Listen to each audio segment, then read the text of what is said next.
Hola, pregunta 64 de Faximóvil, cuarta edición y modelo PSU de Matemáticas 2020. Esta pregunta está especialmente pesada y no en el contenido, sino en lo larga que se hace, porque tenemos dos muestras que nos preguntan prácticamente todo lo de medidas de posición, dispersión y tendencia central. Nos preguntan por la media, desviación estándar, percentil, rango y de nuevo la media. O sea, hay que sacar un montón de cosas y esto, al contrario a una pregunta que está un poquito más adelante, como la 67 creo que era, no se puede sacar al ojo. Así que sí o sí vamos a tener que calcular todas las cosas y espero que cuando hagan la pregunta y si la tienen buena, la hayan achuntado a la primera para no tener que calcular tantas cosas. Pero aquí, como estamos viendo la pregunta, vamos a hacer una por una. Primero, tenemos el contexto, 5 notas de dos cursos, del cuarto A y del cuarto B. ¿Y cuál de las siguientes afirmaciones es verdadera? No hay mucho contexto que digamos. Tenemos media aritmética del A y media aritmética del B. Tal vez esta pregunta, esta alternativa, se puede descartar rápido haciendo una comparación entre las notas del A y del B. Por ejemplo, en el A tenemos un 4, en el B tenemos un 4. En el A tenemos un 4, en el B tenemos un 4. En el A tenemos un 5, en el B tenemos un 5. Pero aquí fíjense, en el A tenemos un 6 y en el otro un 2. Y en el A de nuevo tenemos un 6 y en el otro de nuevo un 2. Entonces, tal vez esta alternativa la podemos descartar rápido sabiendo que eh, la media aritmética del A era mayor que la del B. Porque al hacer comparación como término a término, podíamos decir al tiro que la del A era mayor que la del B. Chavo, al menos con la A. Nos evitamos un cacho. Cuando tengamos que hacer esto, de, de tener que calcular las cosas, les recomiendo siempre que la desviación estándar lo dejen para el final. Lo que sea desviación estándar y lo que sea varianza, déjenlo para el final porque son las más largas de sacar. Por ejemplo, podemos calcular rápidamente el rango. El rango de una muestra es la diferencia entre el dato mayor menos el dato menor. Entonces estas cosas, ojalá chuntarle la alternativa, pero son cosas rápidas que podemos descartar. Dato mayor de la A sería un 6 y dato menor del A también sería un 4. Entonces el rango es de 20 o de 2 décimas. Vamos a ponerle 20 para redondear números más bonitos. Mientras que el B, el dato mayor es un 5 y el dato menor es un 20, un 2. Entonces el rango de la B es un 3, es 3 o 30. Entonces el rango de las 5 notas es igual que el rango de las 5 notas de B y de A. Falso, lo descartamos al tiro. Lamentablemente el rango no era la solución correcta acá. Seguimos, seguimos viendo alternativas. Percentil 50. Percentil 50 es exactamente lo mismo que calcular el segundo cuartil o el decil 5, que es lo mismo que la mediana. Es el dato del medio de la muestra. Tengo una taza acá que me está molestando para escribir. Ahora sí. Ahora espero escribir un poquito mejor, más entendible.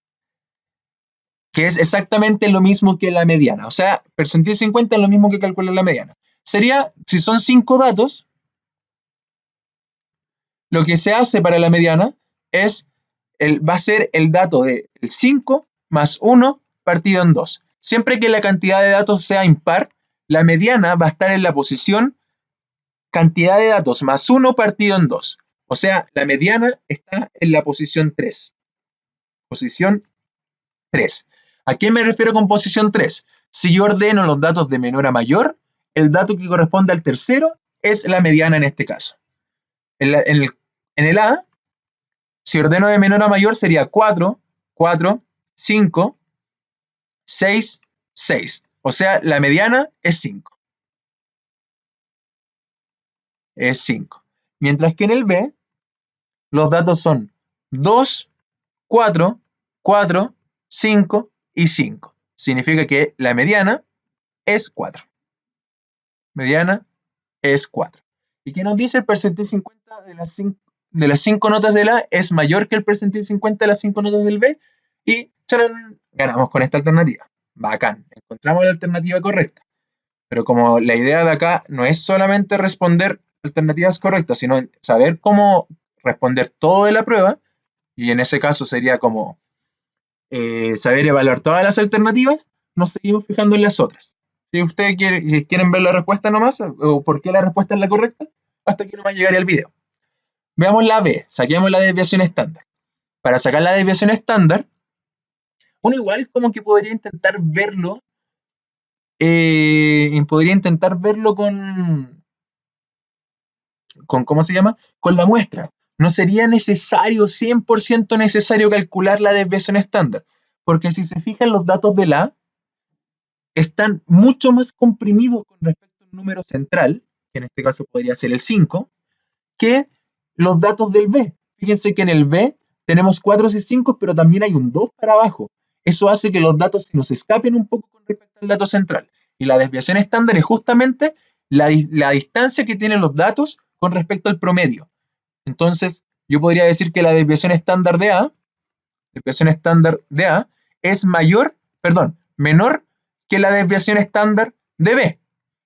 Porque con eso yo ya sabría, o sea, viendo los datos yo ya podría ver de que los datos están mucho más comprimidos con respecto a la media. Así que con eso podríamos descartar al tiro la B, porque la desviación estándar de A es menor que la de B.